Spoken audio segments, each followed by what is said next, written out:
Hi, this is Masenya of Masenya Attorneys Incorporated, a law firm based in Centurion, Republic of South Africa.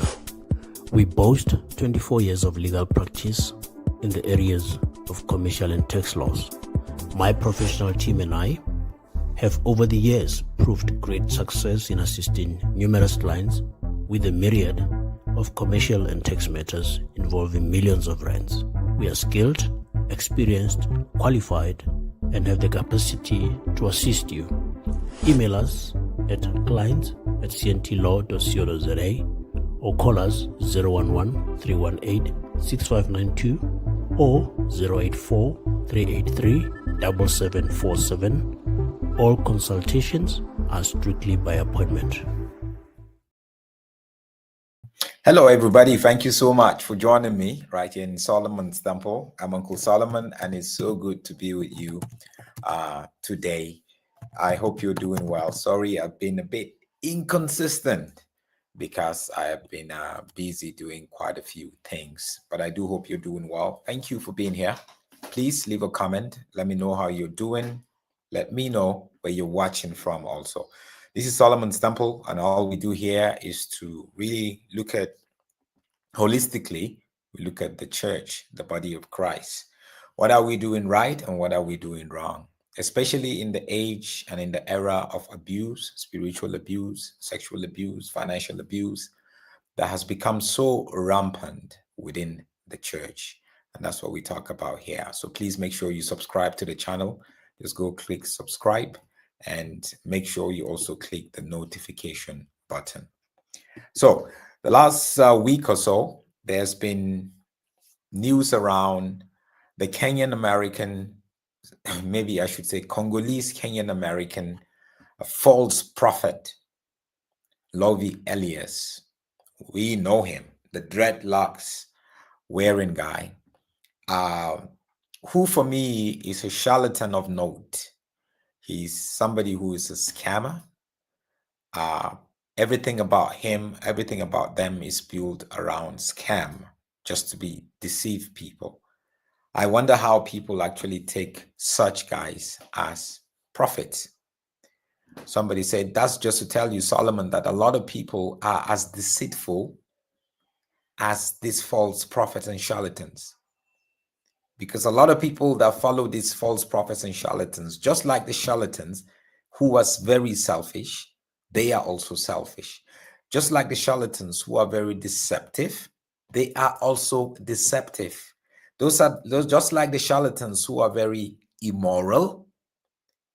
Most people that follow these charlatans like Bushiri, Lovy Elias, Passion Java, they are also immoral. Now, one of the things that Lovy Elias has been able to do for quite a while is avoid any sort of legal confrontation or legal tussle by his people, by people who have accused him of so many things. There's a lot of people who have come out to accuse Lovy Elias and to say, look, this is who he is. I lost money.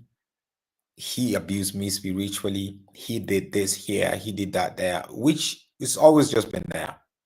But for the first time, we're seeing a woman who actually filed a lawsuit against Lovy Elias. For me, it's a big deal. It's like, this is it, right?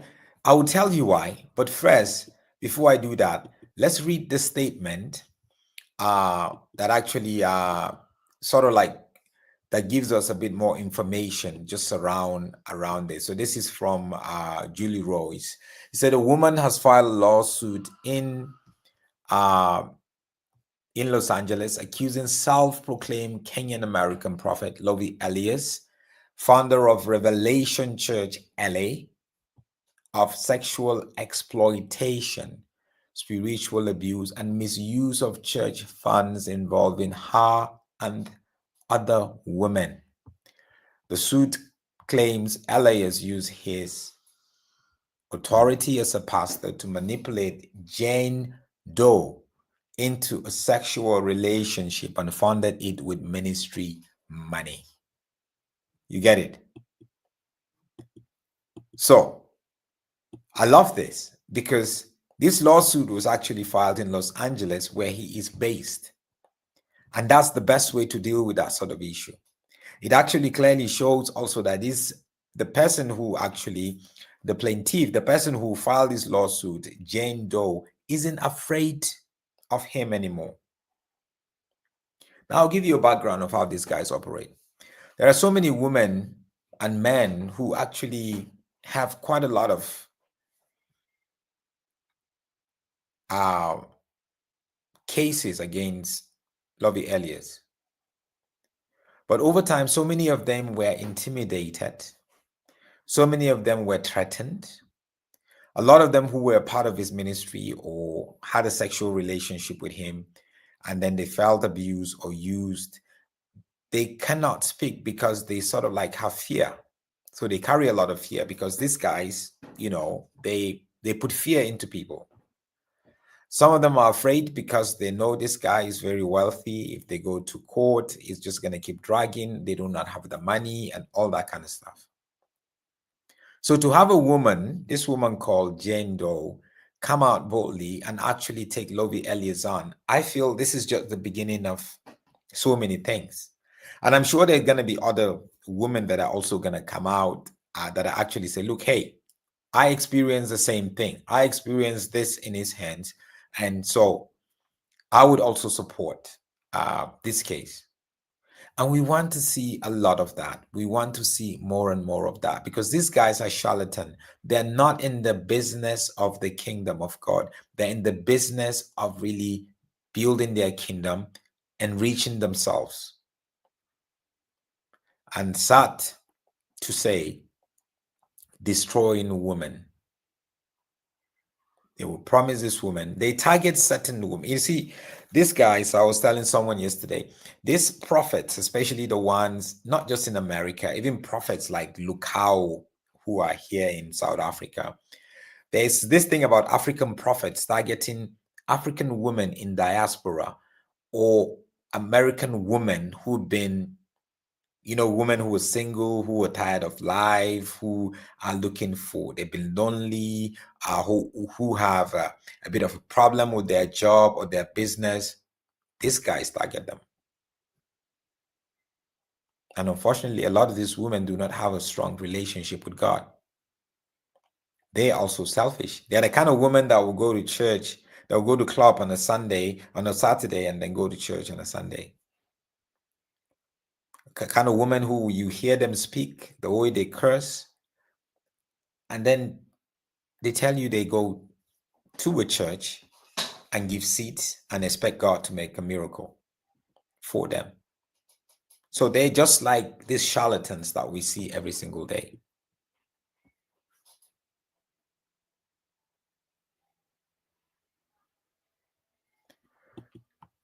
It's a very good statement. He said, the sad truth for me is that anytime you criticize these wolves, selfish people like them will come out and accuse us of judging the men of God. You have a very solid point there. There are people who defend them, either intentionally or not intentionally. But the fact is, when you say I'm judging a man of God, is it a sin to judge somebody? Don't you judge yourself? Don't you judge your friends? Judgment is just an evaluation. Please go check the meaning of judgment to judge in the dictionary. What does it mean? It means to evaluate. If you don't judge something, you're not going to see and understand the thing that was okay, was not okay. And biblically speaking, to judge is not a sin. To condemn is only God can condemn. But unfortunately, we have this blind, ignorant, selfish followers who totally defend these guys. I end listening to no male prophet with fake dreadlocks. Can't do it. Lovy is a charlatan. Those dreadlocks on him have demons. The dreadlocks, for me, is really part of his persona. When he wants to, the whole idea of Jesus having long hair or back in the days, you can imagine somebody like John the Baptist who was living, from town to town, or Elijah, Elisha living in caves. So they always want to create that. It's part of the brand. These charlatans are smart. Charlatans are smart. So Charmaine here is saying, is not the first lady to speak up against Lovy. Open your eyes, people. Yeah, she's not the first. Definitely, she's not the first. But for in this case with this lady, Jane Doe, she's like the first to file a case against him that is solid in court. A lot of them will go out, say things about him, but not really follow through in any way. So, and I feel sorry for, like, especially African American women and all these women in America or Canada, or who are from the West, from the Caribbean. There's something about you guys and false prophets and charlatans. You sort of like love them. You sort of like want to, build alliances with them. Why? Why? These guys are top-notch criminals. There's nothing biblical about them. So please, open your eyes. When you come across somebody who is beginning to follow people like that, please disengage from them. Somebody sent me a message the other day asking me what my opinion is about a guy called Pastor John Anosike. He is a Nigerian. He was based in Cape Town, South Africa here. He still has a church there, but he moved to the US because obviously that's where the money is. He was asking me my opinion, and I said, look, stay away from this man. Stay away from this man. There are charlatans, and every single day they're reinventing themselves. What am I saying? What I'm saying is, it's about time that we stop defending these charlatans. And when somebody, a woman, comes out and says, this is what this charlatan did to me financially or sexually, we must desist from first attacking them and telling them to shut up. But first, we must listen to them and give them a place of safety so we can really understand their experiences. And if their experiences is not true, time will tell. But for somebody coming and experiencing Lovy Edwards, we know he's a Lovy Elias, we know he's a charlatan. So I would have no doubt when a man comes out and says, look, I had a very brutal experience in the hands of Lovy Elias. He's been building an empire. You know, these guys, they pursue women online. You come to their church or you get in touch with them online, they will keep pursuing you. They will manipulate you. Matter of fact, force you to give, to sow a seed. You don't know. They run a whole marketing and sales and fund collection, financial collection team. I know women who have been prey to that. They'll give $20,000. Anyway,